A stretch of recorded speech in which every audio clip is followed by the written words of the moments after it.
Growing up in the mid to late 1980s, I was a Nintendo kid through and through. Mario, Zelda, Castlevania, Contra. These were the games that my buddies and I played religiously, and ultimately rebuilt my love of console gaming after it was torn asunder by the latter years of Atari's 2600. I loved my NES and kept playing it a few years after I got my Genesis. But I was also lucky to have a good friend that had a Sega Master System at the time, which allowed me to sample many of Sega's wares as well. Over the many years since, I have come to appreciate the Master System just as much as my beloved NES, and in this episode, we are going to go over what I think are its very best games. This is not a top 10, but rather a best in each genre and a few additional categories like graphics and sound. Before we begin, I want to make it clear a few of the guidelines I used in deciding each category. First, the RPG section includes all the subgenres associated with it. If it had RPG elements, I considered it for that category. I also separated the best sound section into one PSG winner and one FM winner to preserve the two-game structure. Outside of that, this is very similar to the way I handled the Sega Genesis Best of the Best, so if you enjoyed that one, then you should find this one fun as well. You will likely feel very differently about a number of my chosen winners, so remember this is all for fun and meant entirely for entertainment purposes. And with that, sit back and get ready for Best of the Best on the Sega Master System.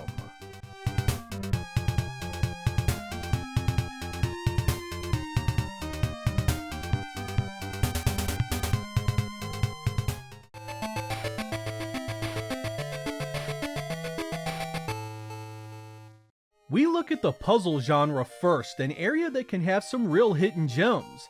Our runner-up is no surprise, however. Columns was developed by Sega first as an arcade game before being ported to many platforms, including the Master System.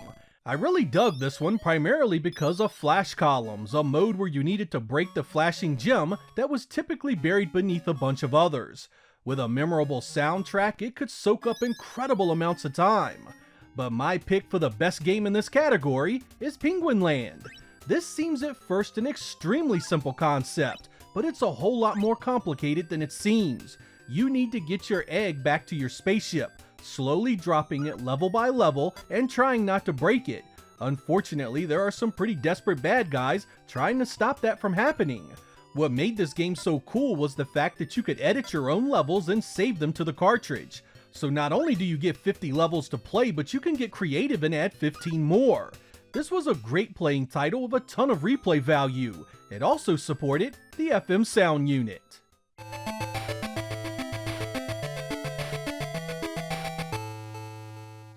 The best sports game on the Master System was a tough one. Sega wasn't quite the juggernaut here that it was on the Genesis, but there were still some great selections. Our runner-up is California Games, a port of the Epic's developed Commodore 64 version. Sega did this one themselves, a compilation of 6 events ranging from surfing to BMX biking. This one takes the top spot because of its multiplayer fun and its variety of events. It supports the FM sound unit and is more accurate to the original than the Genesis release. It's pretty good if you take the time to learn the gameplay. And speaking of pretty good, our winner for Best Sports Game is easily Reggie Jackson Baseball. Known as American Baseball in Europe, this is very similar to Tommy Lasorda Baseball on the Genesis. This one looks good and is extremely easy to get into and play. It absolutely destroys the earlier Great Baseball released by Sega and marked the very first time Sega used a sports celebrity to endorse one of their games. I really enjoyed the different options here. You could play an exhibition, a tournament, a home run contest, and even just watch the computer play itself. If you enjoy the sport, this is a must play.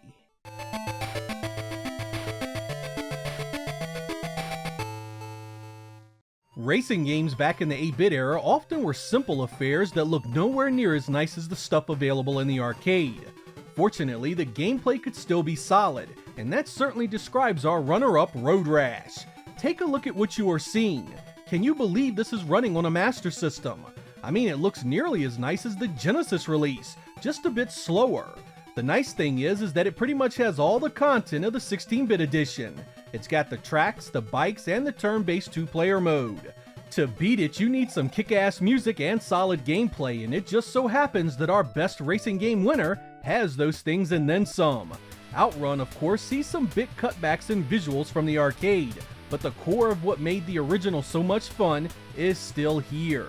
It was so cool back then to have a choice in what routes you could take. You typically didn't see that type of freedom way back when. It also allowed you to choose the FM sound unit for music, which is just as memorable here as it is elsewhere. There is a 3D version of OUTRUN on the Master System, but I always preferred the original.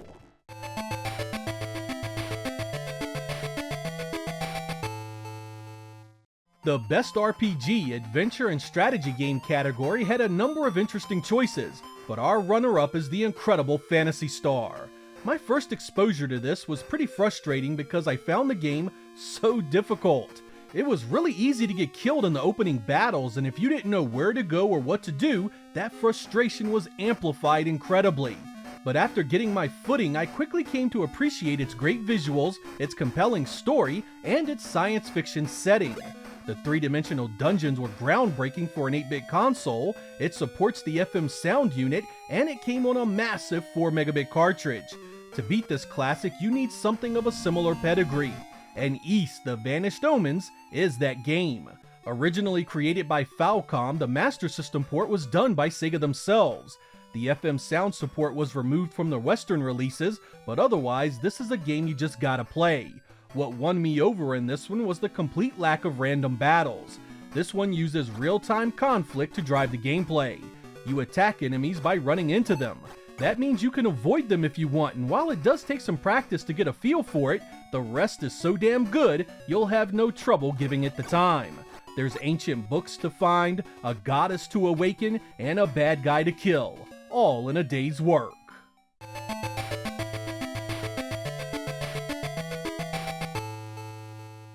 Eight-bit shoot-'em-ups could be good, but they often were nowhere near what you saw in the arcade. Our runner-up quickly changed my mind because R-Type on the Master System is a bona fide showpiece. The original arcade was done by IROM, but it was compiled that Sega got to do this conversion. You do see some color cutbacks and the usual sprite and sound differences, but this is remarkably similar to the original. Even the boss battles are here, and it supports the FM sound unit. If we are gonna pick something to top it, it's gotta be even better. And my choice for the best shoot-'em-up on the Master System is Power Strike. This was known as a Lesta in Japan, a beast of a shooter that has a robust weapon system, lots of enemies to destroy, and FM sound support. You need to get used to the numbered weapons, but once you do, this is one of the better 8-bit shooters out there. As usual, the Master System color palette keeps things looking nice, and having a choice of 2 soundtracks is always cool. Compile developed this one and would go on to do great things in the Alesta universe.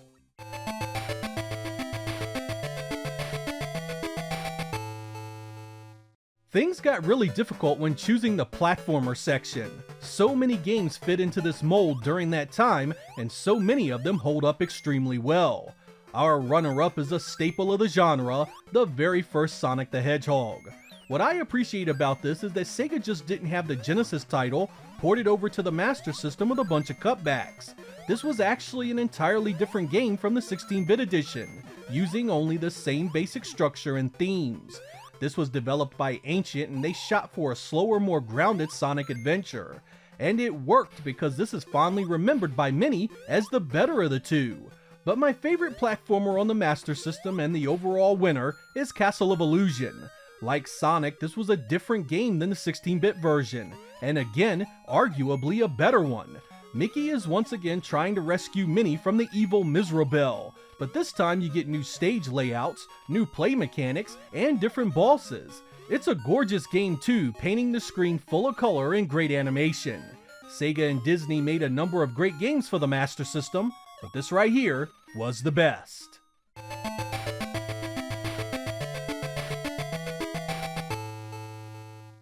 The best action game was another tough one in a category loaded with great choices. Our runner-up is Sega's classic ninja adventure, Shinobi. This is based on the arcade original, but with some notable changes. First, you now have a life bar that allows you to take multiple hits before you perish.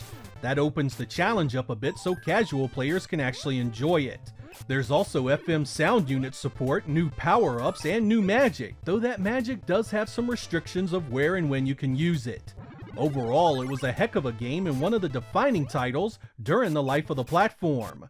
But as good as Shinobi was, I gotta give the winning nod to Master of Darkness, Sega's take on Castlevania. Like Konami's classic series, you are fighting off Dracula's minions on your way to the final confrontation. You get multiple main and secondary weapons to choose from, a great soundtrack, and your adventure takes place across different locations like cemeteries and dungeons. It's short but extremely fun and challenging. While it's not quite as good as the great Castlevania 3, it's a good alternative for Sega fans that I really wish Sega had made more of. Had this series evolved and become its own thing, I can only imagine how awesome a Genesis and Saturn version could have been.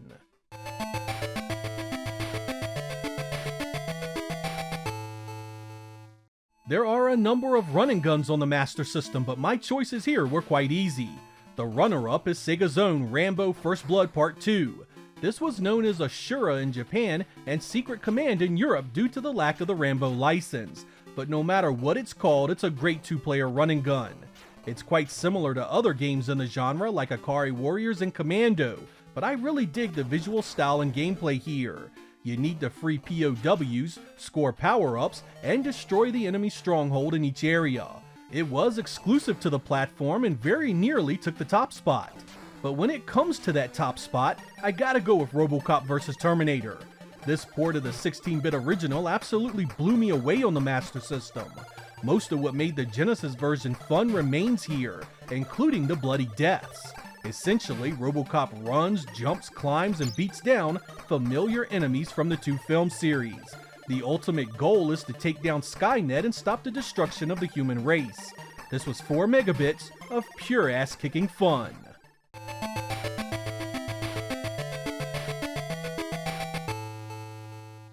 The beat-em-up genre is perhaps the most personal of the picks you'll see here. I loved this genre as a kid and have some really special connections to both these picks. Our runner-up is Double Dragon, a 2-player arcade port that my buddy Rob and I dumped countless hours into. From the sound and visuals alone, this is such a good port and even supports the FM sound unit. Some people hate it because the stun animation is missing, but we found the challenge totally worth it and played it enough to find ways to deal with it. This provided so many nights of great memories that beating it would take a special game, and that just so happens to be Streets of Rage, a port of the classic Genesis beat-em-up. Although this is only one player, it retains pretty much everything that made the Genesis game so great. You get the locations, the bosses, and even the soundtrack comes off quite well. It's easy to dismiss it because the Genesis edition is a better overall experience, but not everyone had access to that, and this was also on the Game Gear, so that portable fun factor was there as well. If Sega had made it compatible with the FM sound unit, it would have been even better.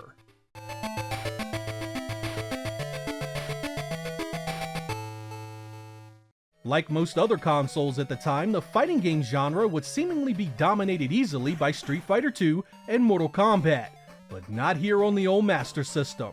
Our runner-up is Virtua Fighter Animation, a two-dimensional demake of the classic Polygon arcade title.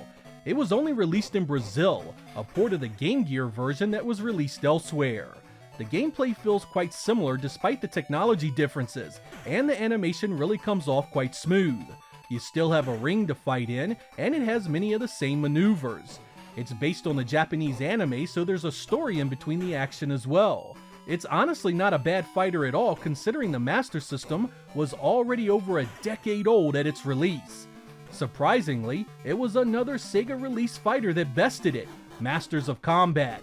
This hidden gem was a breath of fresh air with a solid combat system, combos, special moves, and fantastic visuals and animation. This smokes most of the other 8-bit fighters in contention and really makes you wonder why others played so poorly in comparison. The only thing it needed was more content in the form of additional fighters and stages, but even as it is, it's a memorable experience.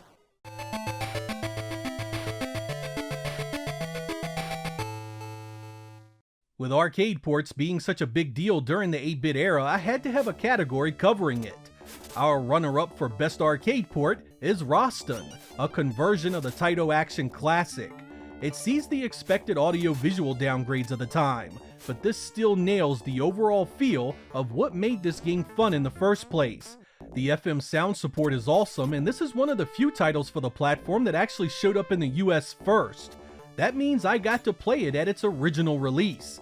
Think of it as a Conan the Barbarian adventure, and if that piques your interest, it's a must-play. But if there is one thing you absolutely had to have for an incredible arcade port, it was multiplayer, and none could top the incredible Rampage. Sega developed a home version of this midway arcade beat-em-up. What are you beating up exactly? Well, a little bit of everything. Apartment buildings, skyscrapers, tanks, helicopters, and even the tiny people strewn throughout the level. As RASTAN is to Conan, this is very much a Godzilla-style game. Your job is to march in and destroy everything in sight. The multiplayer allows you to work as a team or fight each other to become king of the monsters. It was by far the best 8-bit port of this game, with some killer color use and animation, and it even supported the FM sound unit.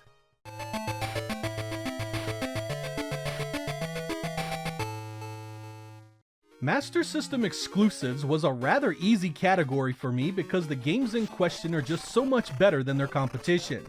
Our runner-up is Black Belt, a hybrid beat-em-up fighting game that was a reskin of the Japanese game Fist of the North Star. This one had great music, fun gameplay, and I really liked how it had different presentations for the various segments. When the side-scrolling beat-em-up levels appeared, you got some pretty impressive layering in the backgrounds, and when the one-on-one fighting segment showed up, you got larger characters with better animation. I think it's grossly underappreciated outside of Sega circles, and one of the better 8-bit games of 1986. Our winner here wasn't just a fantastic exclusive, but also the best game ever to bear the Alex Kidd name. Alex Kidd in Shinobi World looked good and had a great mix of elements that made Shinobi so much fun. Here you also get some radically different abilities, like being able to launch yourself like a fireball all around the stages. These stages use a rough blueprint from Shinobi in terms of location, but they are designed quite a bit differently. The ultra colorful visuals really stand out, and even the music holds up well. Sega initially developed this as a parody of Super Mario Bros., but cut the similarities short because they didn't want Nintendo suing their asses off. Either way, it's a Master System classic you couldn't play anywhere else.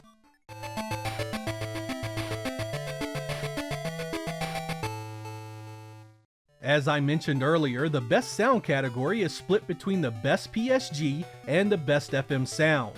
We are going to start with PSG, which stands for Programmable Sound Generator, which came from a Texas Instrument chip and the default way the Master System played music and sound effects. My favorite in this category is Golvelius, the action RPG from Compile. This was originally a Japanese MSX game that was then remade for the Master System. Not only is it a very good game itself, but I adore the music in it. Let's listen to a few examples.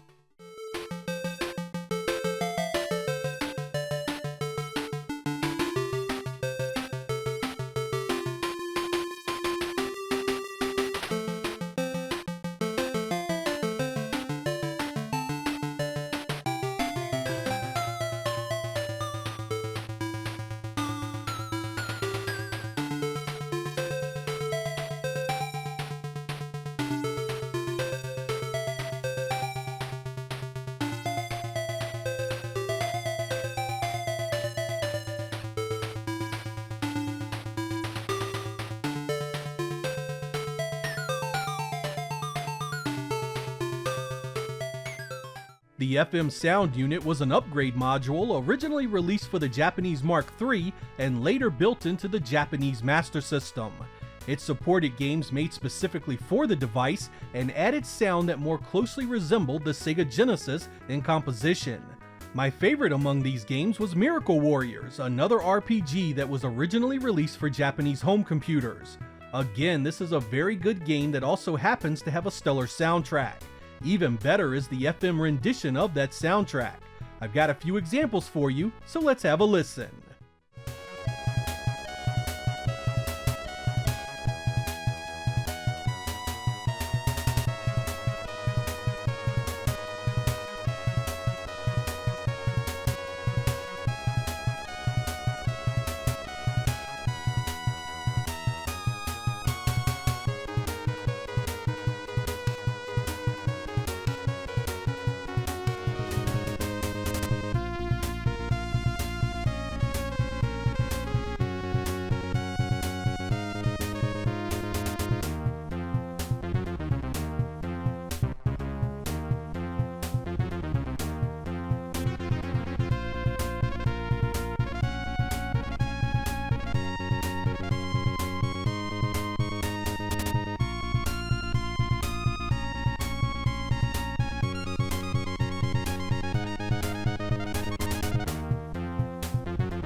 Our last category is a big one. What are the two very best looking games on the Sega Master System?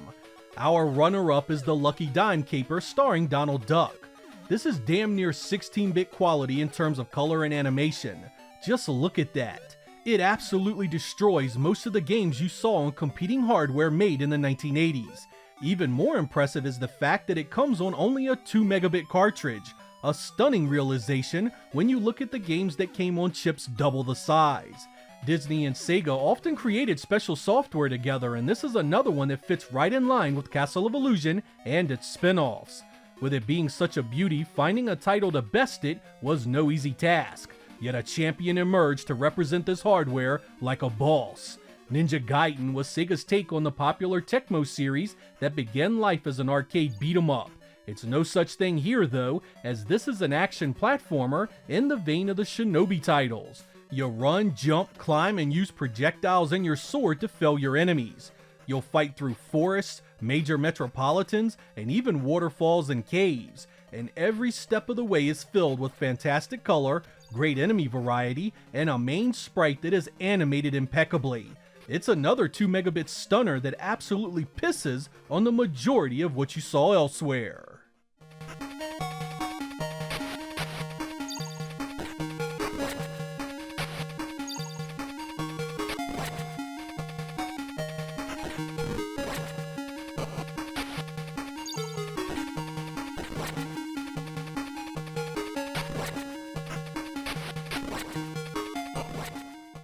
So there we go guys, the best of the best on the Sega Master System. Like all of these episodes, you no doubt have different feelings on a number of these choices. And again, that's the great part about these systems. So many good games you can easily pick alternatives across all these categories. I'd love to hear what you guys thought and how it differs from my own experiences. While it's true the Master System had far less titles than the NES, I still think this platform held its own in many areas in terms of quality.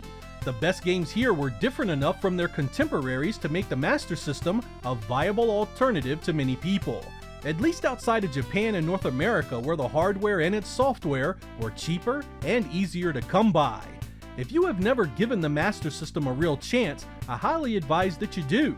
Games like Phantasy Star, Ninja Gaiden, Alex Kidd in Shinobi World, Power Strike, Master of Darkness, and many others still hold up well today. For those that have a Game Gear, be sure to check availability there. Many of these titles appeared on Sega's handheld as well, though be careful with the likes of titles like Ninja Gaiden and Double Dragon. The Game Gear versions are completely different games. I also advise you to check out the FM sound unit support on many of these titles. While it wasn't always better, it was definitely always interesting to have a second soundtrack that was completely different. It was one of the many things that made the Master System so special. I'm Sega Lord X, thank you guys for watching, and I will catch you next time.